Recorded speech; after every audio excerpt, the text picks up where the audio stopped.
Você olha para mim e pergunta, mas professor, tirando as tristezas mais radicais, momentos de luto, de dor aguda, a vida dá para ir levando, não dá não? Tem até aqui e acolá a chance dela ser bem legal. Vamos combinar, se a gente se ajeita para se encontrar, junta a galera, põe uma música, põe um churrasquinho, uma carne para assar. Ô, professor, não é tão ruim assim. Por que esse pessoal da filosofia gosta de azedar as coisas? Bom, eu vou dar a palavra a um pensador que eu adoro, que é Schopenhauer, e ele vai tentar nos explicar por que a vida é difícil, ela é ruim, ela é sofrida em qualquer momento. Para além dos episódios nefastos e eufóricos, a vida é, digamos assim, de uma maneira geral a evitar. Ela tem problemas de difícil solução. E por quê? O que tem de tão ruim na vida assim? Para Schopenhauer, duas coisas atravessam a vida do nascimento à cova: o divertimento e o enfado. Olhando assim, parece que ele tem razão. Quando a gente está se divertindo, a gente não está enfadado, porque o divertimento joga o enfado para longe. E quando a gente está enfadado, quase sempre é porque a gente não está se divertindo, né? Então, de fato, divertimento e enfado resumem, se não tudo, boa parte da vida. Mas não é tão ruim assim, vamos combinar? O divertimento é bem legal. E o enfado, o saco cheio, não é também de se jogar pela janela. Você deve imaginar que se ele disse que a vida, de uma maneira geral, é ruim a evitar por conta do divertimento e do enfado, você deve imaginar que ele entende por divertimento e enfado alguma coisa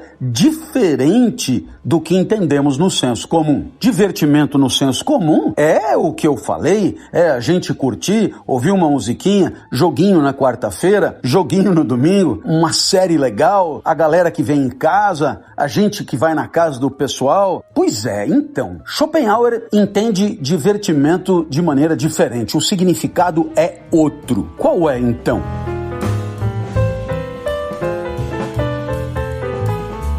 Lembra do desejo? Desejo que é, claro, energia para ir atrás, mas que é um imaginário, uma ideia na cabeça sobre o seu objeto. Então, eu desejo um emprego, o emprego está na sua cabeça, a energia está no seu corpo. Por enquanto o emprego não existe, mas você deseja e precisa dessa falta para continuar desejando. Nossa, aí você olha e diz, bom, tudo bem, já sabemos disso. E aí, o que acontece? Bom, pode acontecer de você demorar para conseguir o emprego, então você continua desejando. Pode acontecer de você arrumar o emprego logo. Então, e aí, o que tem de tão ruim? É que você passa a desejar outra coisa. Às vezes essa outra coisa está relacionada ao emprego, porque você entra lá no G15, né? No fim da fila, você entra no primeiro degrau e logo você percebe que o legal é estar pelo menos no segundo degrau, porque no segundo degrau já tem vaga no estacionamento, no segundo degrau, nossa, tem um vale alimentação que já é mais bacana, no segundo degrau tem um seguro de saúde que já cobre uns hospitais mais legais, no segundo degrau o salário já é melhor, então você passa a desejar o segundo degrau. Pode demorar, mas pode rolar logo, e só então você percebe que o terceiro degrau vai merecer todo o aplauso de todo mundo. O segundo degrau é bacana, mas tem muita gente no segundo degrau. Assistente de supervisor, bacana, né? Vale refeição, vale transporte, legal, mas você não sai por aí gritando, eu sou assistente de supervisor. Pode até fazer, mas não vai obter cornetas, tapete vermelho, vuvuzela, etc. Só no terceiro degrau que vai rolar. Então você demora, mas chega no terceiro degrau, e aí começa a ter pouca gente em cima de você, e aí você começa a pensar, caramba, por que não? se já cheguei até aqui, não é? Se alguém tem que ser presidente, por que não eu? E depois, se alguém tem que ser presidente dos Estados Unidos, por que não eu? E depois, se alguém tem que ser imperador do mundo, por que não eu? Pois é, o divertimento para Schopenhauer é isso. É você ir atrás, conseguir um rapidíssimo instante de satisfação e novamente ir atrás, só que agora de outra coisa.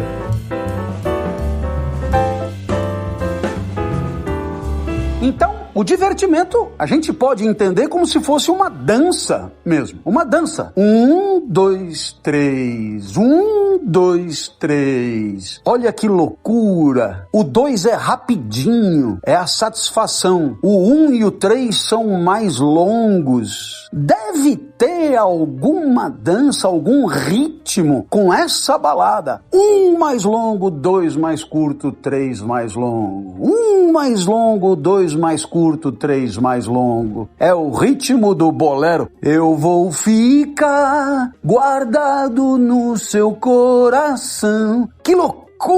É uma dança, a dança do divertimento. Deseja, sacia, deseja. Deseja, sacia, deseja. E assim você vai enchendo a vida, preenchendo o tempo da vida, se divertindo e indo atrás, dando-se o privilégio de um tiquinho de saciedade, de contentamento. Mas logo a mente é povoada por um novo objeto de desejo e lá vai você atrás. Professor, eu juro que eu nunca tinha pensado no divertimento assim. Eu sempre pensei no divertimento como um momento que você tá de boa com a galera, tá de boa com o mundo, reconciliado com o real, querendo ficar ali na poltrona, bem bacana, comendo esses ovinhos de amendoim com esse polvilho em volta e tomando Coca-Cola bem gelada e vendo alguma coisa que não requer muito esforço para ser entendida ali na televisão. Pois é, para Schopenhauer, divertimento é outra coisa. Lembra sempre, desejo, saciedade, desejo. 1, 2, 3. E aí, é claro, você percebeu que se somar o desejo 1 com o desejo 2, nossa, é muito mais tempo indo atrás do que propriamente satisfeito.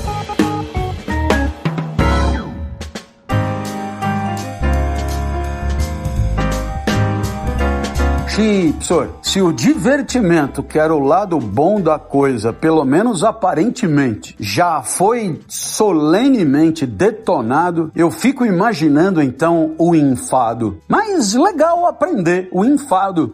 O enfado. O enfado me faz lembrar de Le Rouge et le Noir, o vermelho e o negro. O vermelho e o negro de Stendhal. Stendhal, dos três maiores. Stendhal, o maior escritor francês, se bobear. Stendhal, autor da mais incrível obra de literatura que eu já li, se bobear. Tem rival, mas Stendhal é dificilmente superável. E num determinado momento, o herói da trama, Julien Sorel, vai para Paris trabalhar como secretário de um aristocrata que tinha D no nome. Quando tem D no nome é incrível, né? O Marquês de la Mole, Monsieur de la Mole. Na hora que tem D é porque é nobre, é porque é incrível, né? Aristocrata, gente de altíssimo nível. E aí Julien Sorel, que veio lá do interior, Provence de la Provence, lá da Franche-Comté, lá de Verrières, que era filho de ferramenteiro embrutecido, chega na alta da sociedade parisiense e conhece Mathilde, Mademoiselle de la Mole, você entendeu, filha do Marquês. E Julien Sorel era boa pinta, era um latinista de mão cheia, tinha passado a vida, apesar da sua origem, estudando, falava doce, falava macio, era sedutor, tinha olhar de peixe morto, olhar perdido lá no fundo e, vixe, Mathilde cai na rede tranquilamente. E qual é o grande grande argumento é que Mathilde vivia nos altos salões de Paris e ela só encontrava tédio e enfado. Todos diziam a mesma coisa, todos falavam a mesma coisa, todos eram previsíveis, todos eram muito iguais. Mas aí ela conheceu Julien Sorel, que apesar de ser erudito, fino e cordato e educado, tinha experiências para contar que ninguém ali jamais teve. Portanto, Julien Sorel proporcionava relatos incríveis. Julien Sorel quebrava o enfado da vida nos salões da alta classe parisiense.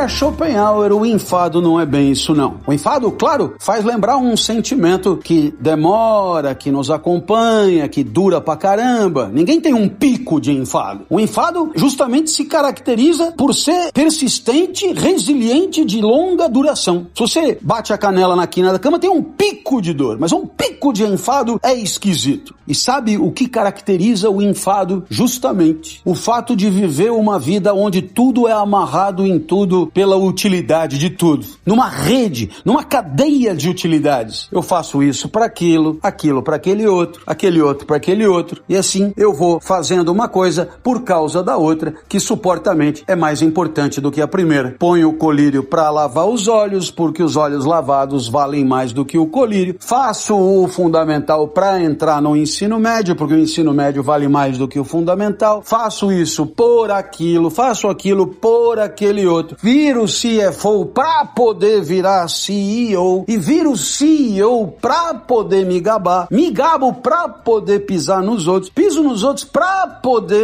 poder. Nossa, isso é enfadonho segundo Schopenhauer. E quando é que o enfado se rompe? Quando a utilidade se quebra, quando o valor de cada coisa, de cada gesto e de cada instante se encontra nele mesmo e não precisa de nenhuma utilidade para se realizar. Talvez seja assim a felicidade, que não precisa de mais nada, porque basta. Talvez seja assim qualquer instante da vida, que quando importa mesmo, conta mesmo, não precisa ser útil para nada, porque já tem nele mesmo toda a sua razão de ser. O enfado é a radical inutilidade da vida, como é uma locomotiva num supermercado. Nada mais enfadonho do que locomotivas na estação de trem puxando vagões. Você nem repara nelas, mas a locomotiva no supermercado é a ruptura radical da utilidade, é a consagração da vitória sobre o enfado.